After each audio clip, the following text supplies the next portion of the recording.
सिर्फ छोटे मछलियों को पकड़ा जा रहा है। जो बड़े भ्रष्टाचारी हैं, चाहे वो नेता हो या अफसर, ये सब बचे हुए हैं। और जनता को दिखाने के लिए छोटे छोटे कर्मचारियों पर, अफसरों पर कभी कभी कार्रवाई होती है। लेकिन जब जन स्वराज की व्यवस्था बनेगी, जो मैंने कहा है 3 महीने के बाद जब जन स्वराज की व्यवस्था बनेगी, तो इस राज्य के 100 सबसे बड़े भ्रष्ट अधिकारी और नेताओं को समयबद्ध तरीके से पकड़ा भी जाएगा और उन पर कार्रवाई भी की जाएगी और उनके आने वाले बच्चों से, आने वाली पीढ़ी से बिहार से लूटे हुए पैसे का हिसाब किया जाएगा, वसूली किया जाएगा। प्रशांत चौधरी किस्त कब जारी कीजिएगा?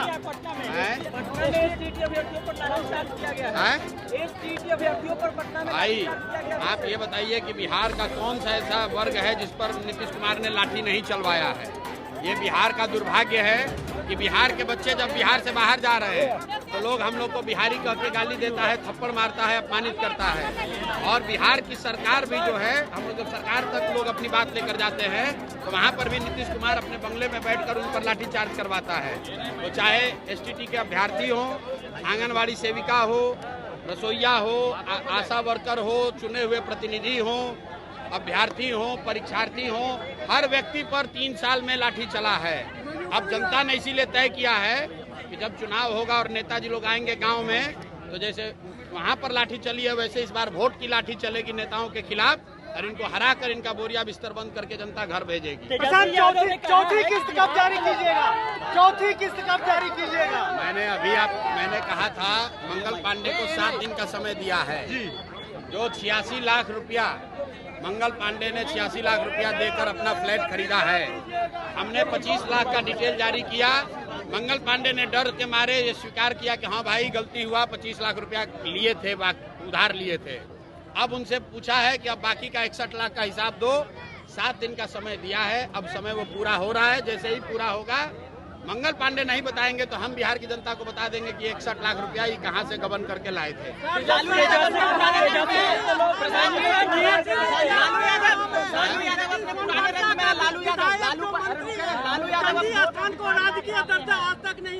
देखिए, राहुल गांधी यहाँ यात्रा कर रहे हैं। मेरा आप सभी लोकतांत्रिक सबको अधिकार है, यात्रा करें, पद यात्रा करें, जो मन में आए वो करें। लेकिन मैं जितने भी पत्रकार साथी हैं बिहार के, उनसे आग्रह कर रहा हूं कि राहुल गांधी से 2 सवाल जरूर पूछिए कि भाई आपकी उम्र है 55 साल। 55 साल में चुनाव के अलावा अगर आप एक रात भी बिहार में बिताए हों तो बताइए, हम लोग आपको अब वोट दे देंगे।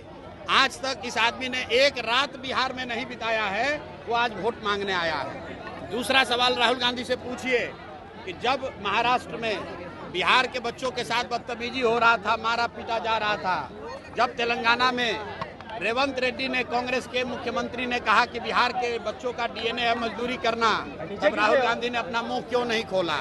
राहुल गांधी रेवंत रेड्डी पर क्या कार्रवाई किए हैं पहले बताएं। और अगर बिहार के बच्चे खाली मजदूरी करने के लिए पैदा हुए हैं तो फिर बिहार में वोट मांगने क्यों आए हो? तेलंगाना में ही जाकर राजनीति कर लो। मैं सारे पत्रकार बंधुओं से आग्रह कर रहा हूँ, राहुल गांधी से पूछिए कि जब बिहार के बच्चों को रेवंत रेड्डी ने गाली दिया, जब बिहार के बच्चों को महाराष्ट्र में मारा गया, उस दिन आप कहाँ थे? उस दिन आपने जबान क्यों नहीं खोली? ये राहुल गांधी से आप लोग सवाल पूछिए। बिहार में इसी साल विधानसभा चुनाव होने वाले हैं। इस बार प्रशांत किशोर भी बिहार के चुनावी मैदान में हैं और वो बीते 3 साल से बिहार में लोगों को नया विकल्प देने की बात कर रहे हैं।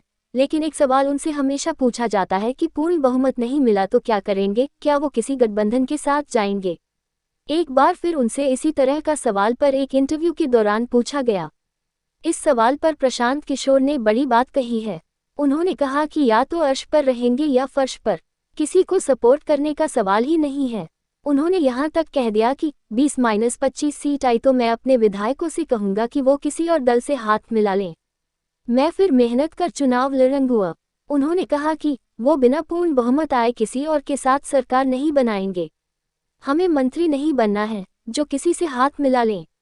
त्रिशन को सरकार की स्थिति में भी वो किसी का साथ नहीं देंगे, दोबारा चुनाव में जाएंगे। उन्होंने ये भी कहा कि पहली बार बिहार में पलायन का मुद्दा जन स्वराज ने उठाया है। इससे पहले की सरकारें बिहार के लोगों का बिहार से बाहर जाकर काम करना अपनी तारीफ समझती थीं, कि देखिए बिहारी हर जगह हैं, अपना जलवा दिखाते हैं, लेकिन ये उनकी मजबूरी है, ये कोई अच्छी बात नहीं। प्रशांत किशोर ने ये भी दावा कि नीतीश कुमार इस बार किसी भी तरह से सीएम नहीं बनेंगे। इससे पहले प्रशांत किशोर ने पटना में ये भी कहा कि हम केवल एक समीकरण में विश्वास करते हैं और वह है विचारधारा आधारित समीकरण।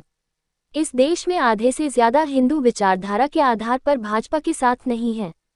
जन सुराज का फॉर्मूला MY फॉर्मूला नहीं है।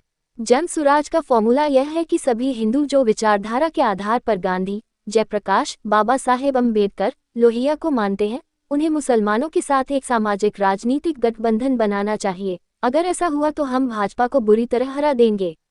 अब ये देखने वाली बात होगी कि प्रशांत किशोर एक नई पार्टी और नई विचारधारा के साथ इन तमाम दिग्गज पार्टियों को कैसे मात देंगे, इनके जाति आधारित समीकरण के कैसे तोड़ेंगे।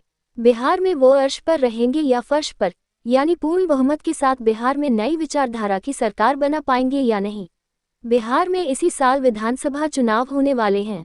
इस बार प्रशांत किशोर भी बिहार के चुनावी मैदान में हैं और वो बीते 3 साल से बिहार में लोगों को नया विकल्प देने की बात कर रहे हैं। लेकिन एक सवाल उनसे हमेशा पूछा जाता है कि पूर्ण बहुमत नहीं मिला तो क्या करेंगे, क्या वो किसी गठबंधन के साथ जाएंगे। एक बार फिर उनसे इसी तरह का सवाल पर एक इंटरव्यू के दौरान पूछा गया। इस सवाल पर प्रशांत किशोर ने बड़ी बात कही है। उन्होंने कहा कि या तो अर्श पर रहेंगे या फर्श पर, किसी को सपोर्ट करने का सवाल ही नहीं है। उन्होंने यहाँ तक कह दिया कि 20-25 सीट आई तो मैं अपने विधायकों से कहूंगा कि वो किसी और दल से हाथ मिला लें, मैं फिर मेहनत कर चुनाव लड़ूंगा। उन्होंने कहा कि वो बिना पूर्ण बहुमत आए किसी और के साथ सरकार नहीं बनाएंगे। हमें मंत्री नहीं बनना है जो किसी से हाथ मिला लें। त्रिशंकु को सरकार की स्थिति में भी वो किसी का साथ नहीं देंगे, दोबारा चुनाव में जाएंगे। उन्होंने ये भी कहा कि पहली बार बिहार में पलायन का मुद्दा जन सुराज ने उठाया है। इससे पहले की सरकारें बिहार के लोगों का बिहार से बाहर जाकर काम करना अपनी तारीफ समझती थी कि देखिए बिहारी हर जगह हैं, अपना जलवा दिखाते हैं, लेकिन ये उनकी मजबूरी है, ये कोई अच्छी बात नहीं। प्रशांत किशोर ने ये भी दावा कि नीतीश कुमार इस बार किसी भी तरह से सीएम नहीं बनेंगे। इससे पहले प्रशांत किशोर ने पटना में ये भी कहा कि हम केवल एक समीकरण में विश्वास करते हैं और वह है विचारधारा आधारित समीकरण। इस देश में आधे से ज्यादा हिंदू विचारधारा के आधार पर भाजपा के साथ नहीं है। जन सुराज का फॉर्मूला MY फॉर्मूला नहीं है। जन सुराज का फॉर्मूला यह है कि सभी हिंदू जो विचारधारा के आधार पर गांधी, जयप्रकाश, बाबा साहेब अम्बेडकर, लोहिया को मानते हैं, उन्हें मुसलमानों के साथ एक सामाजिक राजनीतिक गठबंधन बनाना चाहिए। अगर ऐसा हुआ तो हम भाजपा को बुरी तरह हरा देंगे। अब ये देखने वाली बात होगी कि प्रशांत किशोर एक नई पार्टी और नई विचारधारा के साथ इन तमाम दिग्गज पार्टियों को कैसे मात देंगे।